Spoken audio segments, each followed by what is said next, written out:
আমি তোমার মন্ত্র জানি না, আমি তোমার ক্রিয়া কর্ম জানি না, আমি ভক্তিহীন অভাজন, আমি যা দিয়ে তোমার পূজা করছি তাতেই তুমি পরিপূর্ণ হও, পরিপূর্ণ হও, পরিপূর্ণ হও।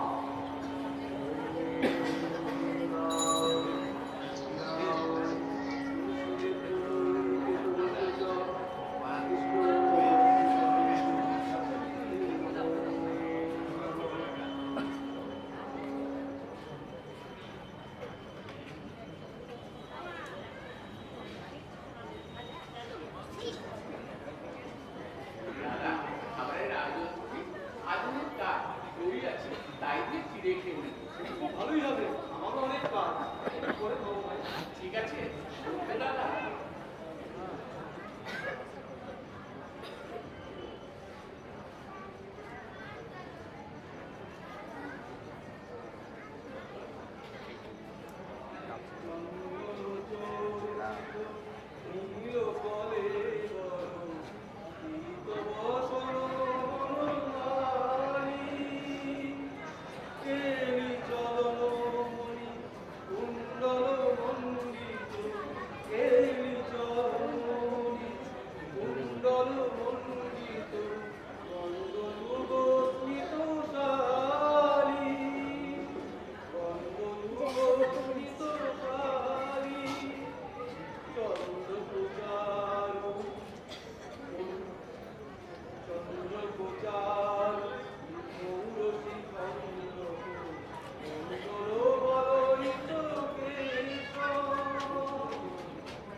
সাউন্ডটা ঠিক আসছে না।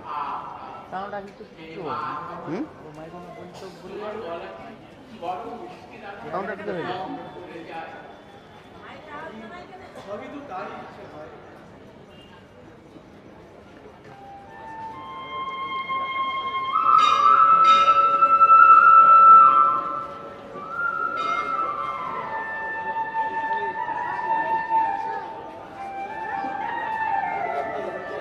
আওয়াজটা ঠিক করো, এদিকে শুনতে পাচ্ছে না কথা বলো।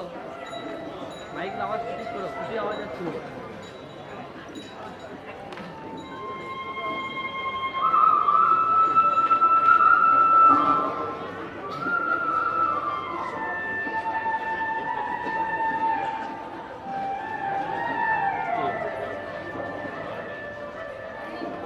মাইক অনেক জায়গায় বললো তো আর কি কাকু এখানে গেমে ঘোরাচ্ছে আরো জোরে আসতে বলেছে, আবার যাও তো দাও।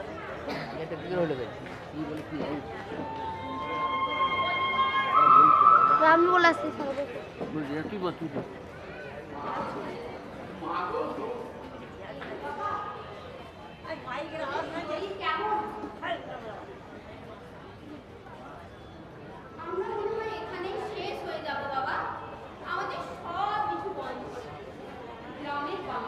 একটু জোরে বলবেন, একটু জোরে শোনা যাচ্ছে না।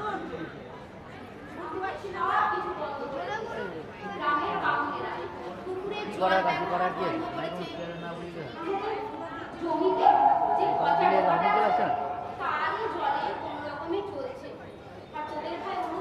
যেটা কি চললো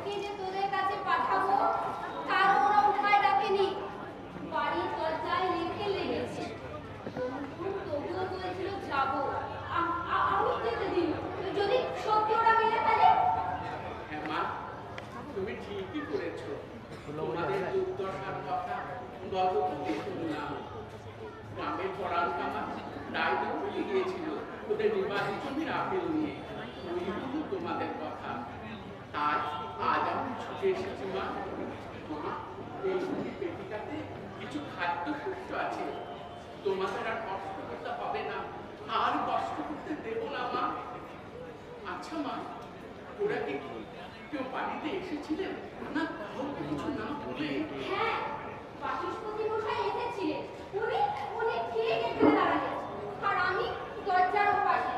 আর উনি চিৎকার করে বলতে থাকলেন, আপনার পুত্রেরা নবাবের দাসত্ব গ্রহণ করেছে, নবাবের অন্ন গ্রহণ করেছে। আমরা সুকর্মা গ্রামের ব্রাহ্মণ সমাজ আপনাদের এই সমাজ থেকে পতিত ঘোষণা করছি। তা আজ থেকেই কার্যকর হলো। তখন আমিও বললাম, আপনি গ্রামের বয়োজ্যেষ্ঠ, আপনি গ্রামের অভিভাবক। আমার সন্তানরা আপনার বয়সের তুলনায় নিতান্তই তরুণ। কেন আমার সন্তানদের আপনি বিনা দোষে সমাজচ্যুত করছেন? তখন উনি চিৎকার করে উঠলেন আর বললেন, বিনা দোষে? তুমি যথার্থই বলেছো মা, এ তো অত্যাচার। তারপর তিনি কি করলেন? তারপর বললাম, হ্যাঁ, বিনা দোষে। তর্ক অনুসারে এখন নবাবী রাজা আর আমরা তার প্রজা। সেখানে আমার ছেলেরা কর্ম করে, রাজকর্মচারী বলতে পারে, দাস নয়, নবাব মুসলমান সম্প্রদায়। তাই তিনি তাদের জাতির প্রতি বেশি দাক্ষিণ্য দেখাবে। তাহলে আমাদের হিন্দুদের কি হবে? আমাদের ভালো মন্দের কথা কে শুনবে? তাই রাজসভায় যদি আমাদের দু একজন মন্ত্রী থাকে, তাহলে আমাদের ভালো মন্দের কথা শুনবে, আর অত্যাচারিত হলে তৎক্ষণাৎ জানাবে। তাই আমি নিজে ঠিক করেছি, আমার ছেলেদের রাজসভায় মন্ত্রিত্ব নিতে বলেছি। আমরা সত্যিই সৌভাগ্যবান, তাই তোমার মতো মা পেয়েছি। তারপর তিনি কি বলবেন? তারপরেও আমার ছেলেরা রাজমহলে অবস্থান করে না, ওরা ওই দূরে একটা কুটিরে থাকে। কর্মের বিনিময়ে পারিশ্রমিক নেয়। সকাল সন্ধে আর্নিক জপ তপ পূজা করে, বেদ গীতা অধ্যয়ন করে। তাই আমি নিজে মা হয়ে বলছি, আপনারা আমার ছেলেকে বিনা দোষে পতিত ঘোষণা করছে। তারপর কি হলো মা? তারপর আবার যেমন মা তেমন সন্তান বলে চলে গেলেন।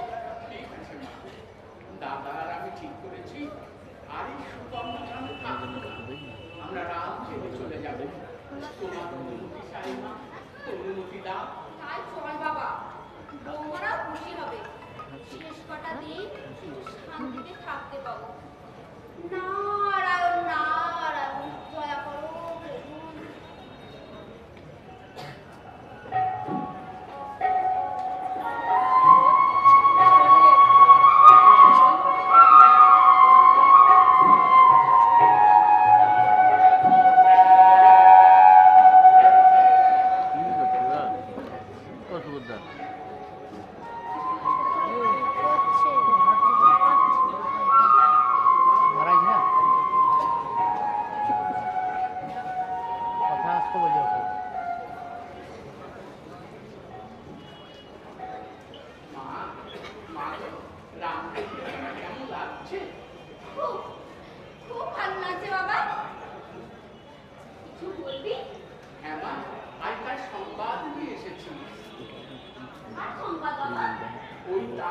যার কথা তোমায় বলেছিলাম, নবদ্বীপের নিমাই পণ্ডিত, ও সবাই থেকে গৌরাঙ্গ করছে।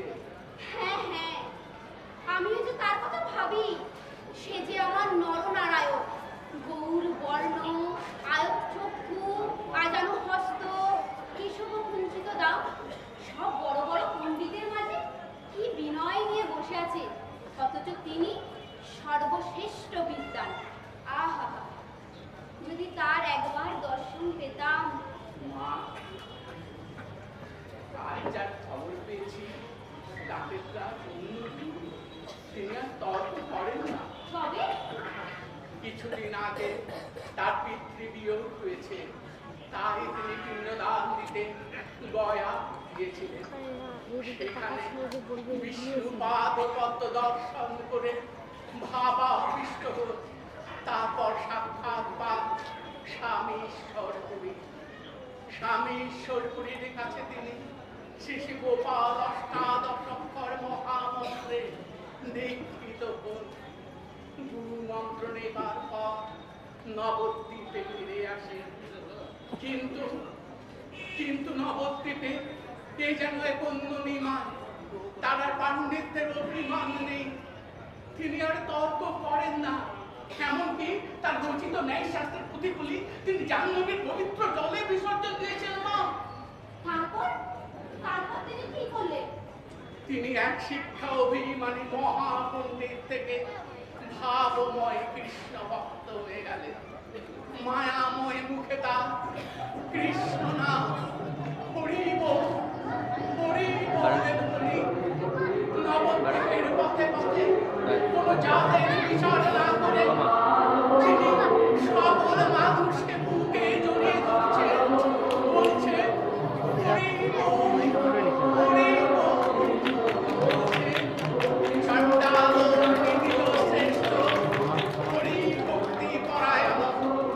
চণ্ডাল যদি কৃষ্ণ ভক্ত হন তবে তিনি ব্রাহ্মণ থেকে উচ্চ। এই কথা সে বুঝেছে। এক শ্রেণীর ব্রাহ্মণদের প্রবল অত্যাচার, তাদের কাছে বৈষ্ণব নিরীহ ব্রাহ্মণদেরও রেহাই নেই, ওরা তাদেরও ঘরছাড়া করছে। আমাদের সঙ্গে ওরা লাই করেছে বাবা, আমাদের সব কিছু বন্ধ করে দিয়েছে। তোদের ছোট অবস্থাতেই তোদের বাবা সরিয়ে দিয়েছে, তখন এত কষ্ট এত অসহায় মনে হয়নি সন্তোষ। আমাদের মতো ব্রাহ্মণদের যদি এই অবস্থা হয় তাহলে নিম্ন জাতির প্রতি কি অবস্থা হচ্ছে। তাই তিনি ঠিকই বলেছেন। আহা, যদি তার একবার দর্শন পেতাম। প্রতি সন্ধ্যায় নবদ্বীপবাসী শ্রীখোল করতাল নিয়ে দলে দলে তার সঙ্গে চলেছেন নগর কীর্তনে। তাদের সঙ্গে রয়েছে নবদ্বীপের বৈষ্ণব চূড়ামণি শ্রী অদ্বৈত আচার্য স্বয়ং। সুদূর বীরভূম থেকে নবদ্বীপে এসেছে আর এক পরম বৈষ্ণব কৃষ্ণ ভক্ত শ্রী নিত্যানন্দ। সবাই তাকে নিতাই বলে ডাকে মা। হরি বল হরি। তারপর বলে যা বাবা। এই গৌরী নিতা যে পথ দিয়ে যাচ্ছে সে পথে ভক্তজনেরা পুষ্প বৃষ্টি করছে। পথের পাশে দাঁড়িয়ে থাকা মানুষেরা সাষ্টাঙ্গ প্রণাম করছে। মা, মা গো, তুমি যে বলো নিমাই চন্দ্র নরনারায়ণ, তুমি ঠিকই বলো মা। শ্রী নিত্যানন্দ সকলকে বলছে শ্রী গৌরাঙ্গ স্বয়ং দাপরে শ্রীকৃষ্ণ। তিনি নবদ্বীপের পথে পথে ঘরে ঘরে গোরা চাঁদে জয়গান গাইছে।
নবদ্বীপে কি নতুন কোনো সমস্যার সৃষ্টি হয়েছে?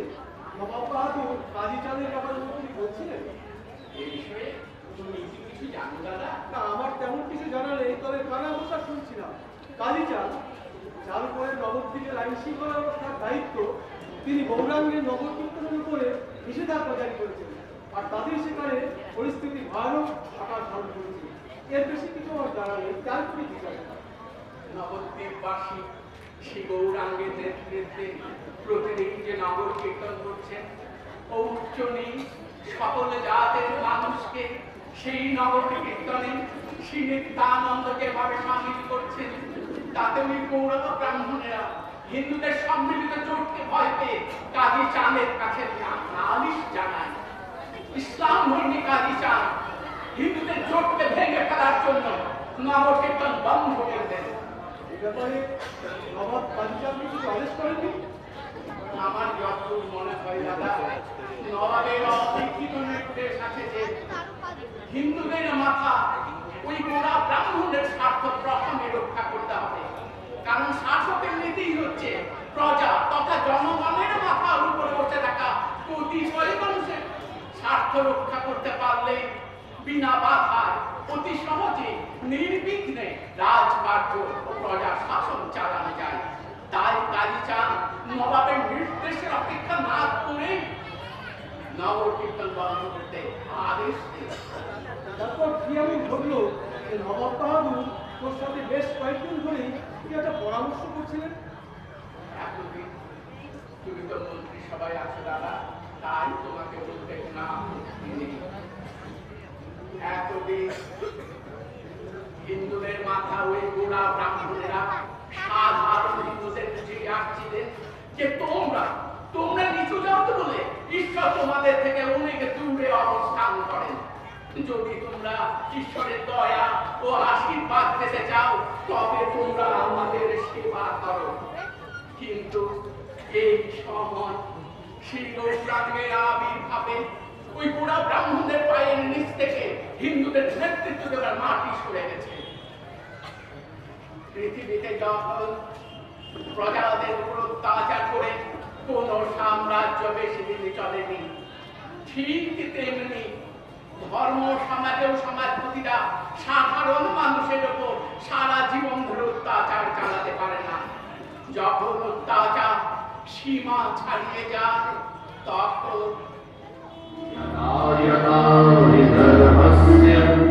ग्लानिर्भवति भारत अभ्युत्थानधर्मस्य तदात्मानं सृजाम्यहम् परिपूर्णाय साधूनां विनाशाय च दुष्कृतां धर्मसंस्थापनार्थाय सम्भवामि युगे। এই যুগে হিন্দু ধর্ম ও সাধারণ হিন্দুদের রক্ষা করতে শ্রী গৌরাঙ্গ এসেছে। তাই তাকে পেয়ে সাধারণ হিন্দুরা নূতন ভাবে বাঁচার জন্য নব উদ্যমে জেগে উঠছে। এখন তারা মনে মনে ভাবতে পারছেন যে ঈশ্বর তাদের কাছ থেকে অনেক দূরে চলে গিয়েছিলেন, সেই ঈশ্বর আমার কাছে এসেছেন। আর সেটা সম্ভব হলো গৌরাঙ্গের নগর কীর্তন আর তার প্রেম ও রসে ভাগ করে। তাই কাজী চাঁদ যখন নগর কীর্তন বন্ধ করে দিলেন, স্বাভাবিকভাবে সাধারণ হিন্দুরা তা মেনে নিতে পারলেন না। তারা সোচ্চার উঠলেন প্রতিবাদে। এদের নেতৃত্ব দিলেন স্বয়ং শ্রী গৌরাঙ্গ। তারপর তারা এমন কি করলেন? ভারতবর্ষের মানুষ এতদিন যা করে উঠতে পারেনি তাই তারা করে দেখালেন। শ্রী গৌরাঙ্গ উচ্চ নিচ সকল জাতে সকল শ্রেণী শত শত মানুষকে নিয়ে অহিংসভাবে পৌঁছে গেলেন কাজী চাঁদের দরবারে। এই তো নতুন পথ।